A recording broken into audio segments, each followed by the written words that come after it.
Hello అందరికీ good evening అండి. ఎలా ఉన్నారు? సో నేనైతే కాలేజ్ నుంచి వచ్చేసరికి కొంచెం షాక్ అయ్యాను. మార్నింగ్ టిఫిన్స్వి అన్నీ అలానే సింక్లో వదిలేసానండి తిన్నవన్నీ. ఎందుకంటే టైం లేదని చెప్పేసి క్లీన్ చేయలేదు, ఫాస్ట్గా వెళ్ళిపోయాను. సో ఈవినింగ్ వచ్చిన తర్వాత అయితే ఫ్రెష్ అప్ అయ్యి ముందు రైస్ అయితే పెట్టేసుకున్నాను. అమ్మ కాల్ చేసి లేట్ అయింది కదా, కర్రీ పంపిస్తానులే, రైస్ పెట్టేసుకో అన్నారు. సో నేను రైస్ అయితే పెట్టేసి సామాన్లు అయితే క్లీన్ చేశాను. చాలా ఉన్నాయి రైస్ తోమేసరికి తలప్రాణం తోక్కొచ్చింది. ఎందుకంటే మార్నింగ్ అన్నీ వదిలేసాను, హడావిడిలో అవ్వట్లేదు అనమాట పనులు. సో ఈవినింగ్ వచ్చి అన్నీ చేసుకున్నాను అనమాట. ఇవి కంప్లీట్ అయ్యేలోపు మా వారిని అయితే పిల్లల్ని తీసుకొచ్చేయమన్నాను. అంటే ఆ స్కూల్స్ అనేవి హాఫ్ డేస్ అవుతున్నాయండి ప్రజెంట్, మండే వరకు. పిల్లలేమో అమ్మాళ్ళ ఇంటి దగ్గర ఉన్నారు. తీసుకొచ్చేయమని చెప్పి మా హస్బెండ్ని పంపించాను అనమాట. సో ఈలోపు వాళ్ళు వచ్చేలోపు పనులు అయితే కంప్లీట్ అయ్యాయి. చాలా ఫాస్ట్గా అయితే చేసుకున్నాను. వాళ్ళు రాగానే ఆకలి అంటారు కదా, ఈలోగా వచ్చి అయితే టీవీ కతుక్కున్నారు. ఆమ్లెట్ వేస్తాను నాన్న, ఈలోపు టీవీ చూడండి అంటే టీవీ చూస్తున్నారు. సో ఉట్టిపప్పు ఏం తింటారని చెప్పేసి ఆమ్లెట్ వేద్దామని ఆనియన్స్ అయితే కట్ చేసుకున్నాను ఫ్రెండ్స్.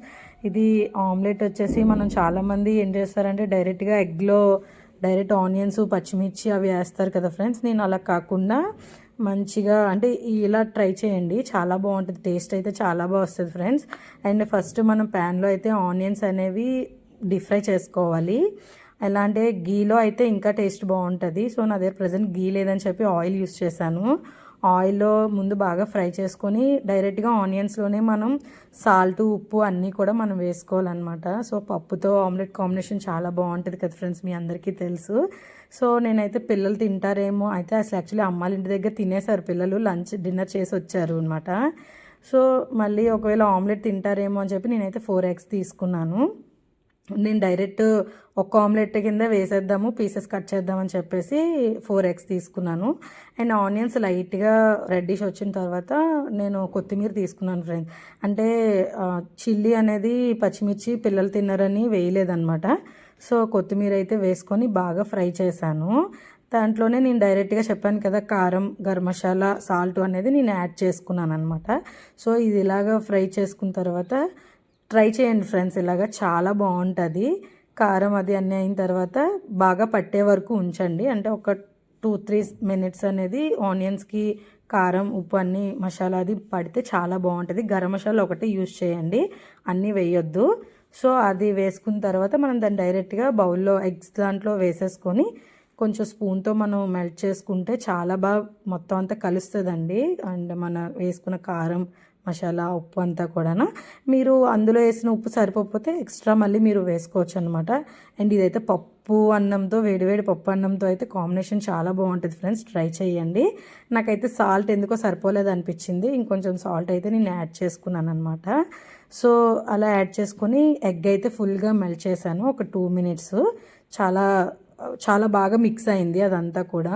అండ్ ఇది పప్పు అన్నంతో అండ్ రసం అంటే వేడివేడి టమాటా రసం అన్నంతో కూడా చాలా బాగుంటుంది కాంబినేషను. ఎవరైనా పిల్లలు లాంటి వాళ్ళు కూడా దీన్ని ఈజీగా ట్రై చేయొచ్చు అనమాట. సో పెద్ద ప్రాసెస్ అయితే ఏం కాదు, చాలా సింపుల్గా ట్రై చేసుకోవచ్చు. చేయండి ఫ్రెండ్స్. ఒకవేళ చేసి ఎలా ఉందో కూడా కామెంట్ చేయండి నాకు. అండ్ బాగా మెల్ట్ చేసుకున్న తర్వాత నేనైతే ఆమ్లెట్ చాలా బాగా మెల్ట్ చేశాను అనమాట. ఎందుకంటే మనకి ఎక్కువ మెల్ట్ అయితే సాల్ట్ బాగా కలుస్తుంది. సో వేసుకున్న తర్వాత నేను అదే ప్యాన్లో, ఆనియన్స్ ఫ్రై చేసిన ప్యాన్లోనైతే ఆమ్లెట్ అనేది వేసాను అనమాట. చూసారా అది ఎంత థిక్గా అంటే చాలు, అది ఒక 3 members 4 members కూడా ఈజీగా తినొచ్చు అనమాట. సో హాఫ్ కింద కట్ చేసుకొని సో కొంతసేపు దాన్ని స్లో ఫ్లేమ్లోనే ఉంచండి గాయస్, ఎందుకంటే హైలో పెడితే ఒక సైడ్ అంతా కూడా మాడిపోతుంది అనమాట. సో స్లిమ్లోనే ఒక 5 minutes ఉంచి మూత పెట్టేయండి. గ్లాస్ మూత ఏమైనా ఉంటే పెట్టుకున్నా పర్లేదు, నార్మల్ ప్లేట్ అయినా పెట్టుకున్నా పర్లేదు. అండ్ టేస్ట్ అయితే చాలా బాగా వస్తుంది. ఈలోపు నేను మళ్ళీ అక్కడ ప్లేస్ అంతా కూడా నీట్గా క్లీన్ చేశాను. ఆనియన్స్వి అవన్నీ నేను కట్ చేసుకున్న చాపింగ్ బోర్డ్ అవన్నీ కూడా నేను క్లీన్ చేసుకున్నాను. క్లీన్ చేసుకునే లోపు ఆమ్లెట్ అనేది కొంచెం ఫ్రై అవుతుంది కదా, మొత్తం అంతా క్లీన్ చేసేసుకున్నాను. చాలా లేట్ అయిపోయింది ఫ్రెండ్స్, అప్పటికే నాకు 8:30 9 అయిపోయింది వంట ఒక్క ఆమ్లెట్కే కంప్లీట్ అయ్యేసరికి. ఎందుకంటే కిచెన్ అంత అందంగా ఉందనమాట. సో దాన్ని మళ్ళీ అంతా నేను మార్నింగ్ ఏం చేయకుండా వెళ్ళిపోయాను కాబట్టి నీట్గా అన్నీ క్లీన్ చేసుకొని సో ఆమ్లెట్ వేసి ఈలోపు మా వారు అందరూ కూడా ఫ్రెష్ అప్ అయ్యారనమాట. చూసారా గైస్ ఎంత బాగా ఫ్రై అయిందో, ఒక పక్క చాలా థిక్గా కూడా బాగా వచ్చింది. అండ్ నేను దాన్ని మళ్ళీ అటు నుంచి ఇటు తిప్పాను అనమాట. అటు సైడ్ కూడా మనం లో ఫ్లేమ్లోనే పెట్టి దీన్ని చేసుకోవాలి. సో క్రిస్పీగా చాలా బాగా వస్తుంది ఫ్రెండ్స్. ట్రై చేయండి మీరు కూడా, చేసి ఎలా ఉందో టేస్ట్ కామెంట్ చేయండి. నాకైతే చాలా బాగా వచ్చింది, ఎక్కడ ఇది డ్యామేజ్ అవ్వకుండా ఇరగకుండా చాలా హ్యాపీ ఫీల్ అయ్యాను అనమాట. నేను చాలామందికి ఆమ్లెట్ అంటే ఫస్ట్ టైం ఇరిగిపోవడం అది ఉంటుంది కదా, సో చాలా బాగానే వచ్చిందనమాట. కొంచెం సాటిస్ఫాక్షన్ అయ్యాను అనమాట. సో మా హస్బెండ్ కూడా కాంప్లిమెంట్ ఇచ్చారు. సో అలా ఆమ్లెట్ అయితే వేసేసి వడ్డించేసానండి మా హస్బెండ్కి, పిల్లలకి. మా పిల్లలైతే అప్పుడు దాకా తినమన్నారు ఆమ్లెట్. వాళ్ళ డాడీ దగ్గర టేస్ట్ చూసి మాకు తెచ్చమ్మా అంటే ఇచ్చానమాట, పీసెస్ కింద కట్ చేసి.